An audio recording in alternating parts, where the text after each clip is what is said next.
everybody, this is Rose Sharon, and I'm back again with another series review. I just recently had a chance to watch The Handmaid's Tale, and yes, I had known about Handmaid's Tale before.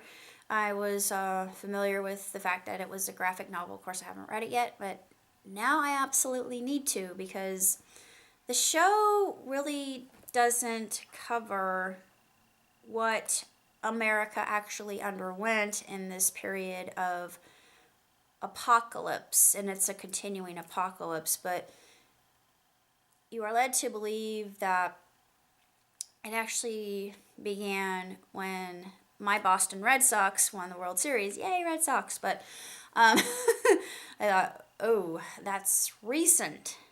This could possibly happen. There's a lot of unnerving quality about this particular work of fiction though it may be.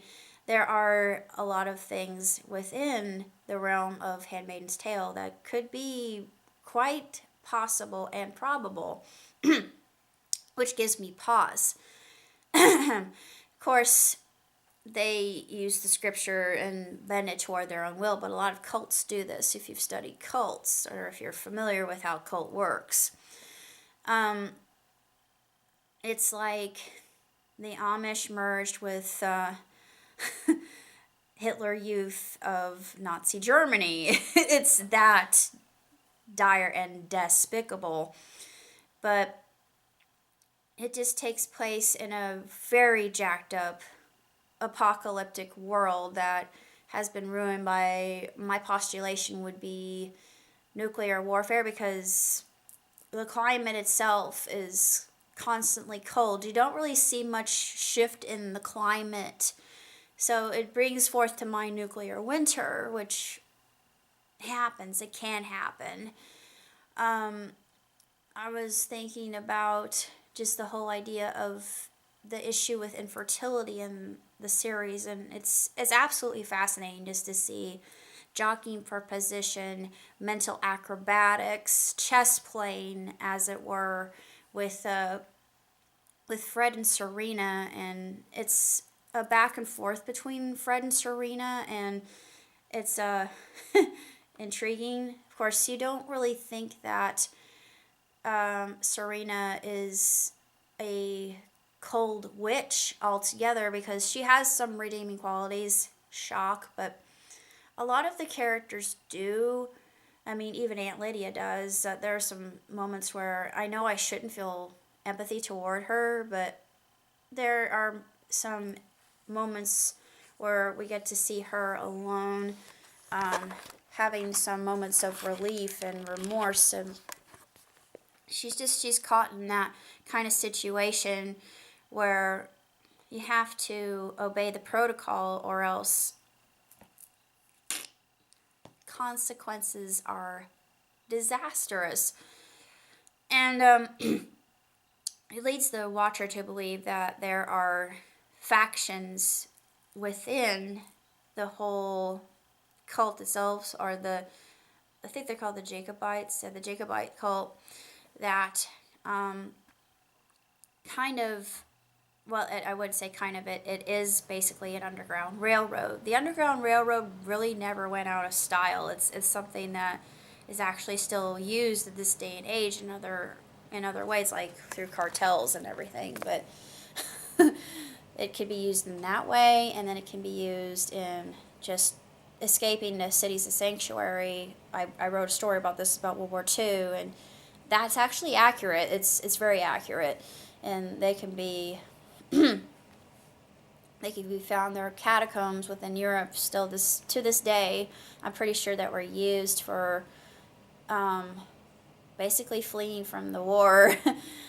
But they tried to find all the avenues they could to escape from the situation that they were in, just to find better ground and whatever could be considered an improvement on their situation.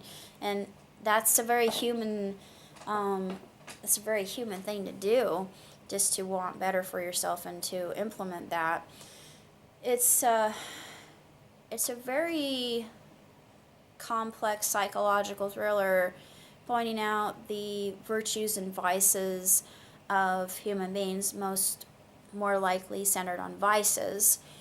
I really like it because I love dystopias. It's just that whole idea of survival of the most resourceful, not the well, actually it deals with networking as well, which in life is actually how things work. If you have your connections and you know who's at the top and who has the most clout, then most likely you can get to your goal. But of course there's always somebody in the hierarchy who's got a little bit more power and control than you, and that's shown as well. And one thing I also really enjoy about the program itself, other than the twist ending, which completely caught me off guard, and I was not expecting that. Normally I can predict, but this one I thought, holy crud! That one was a Lulu. It just completely caught me sideways, but this one has a lot of dynamics. It's just really photographed in such a way that's quite fantastic. It's sensational, and a lot of it is allegorical and symbolic. And it would have to warrant a second watching just due to so much symbolism, so much allegory.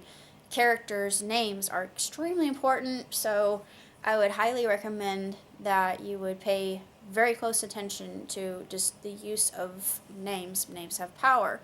Words have power in this season as well, both seasons, more so second season than first season, because that's when things start to shift within the whole realm of the Jacobites. Of course, you get to see the difference between the Jacobite districts or colony, and then the colonies outside, which are affected by what I would think would be nuclear winter and a viral outbreak of some sort, because everything is it's a wasteland. You have a lot of things that are in geodesic domes or greenhouses. And you think, what happened? Something went really horribly, terribly wrong here. But that's basically all I have to say. So until next time, live long, prosper. Ciao, Tootsie.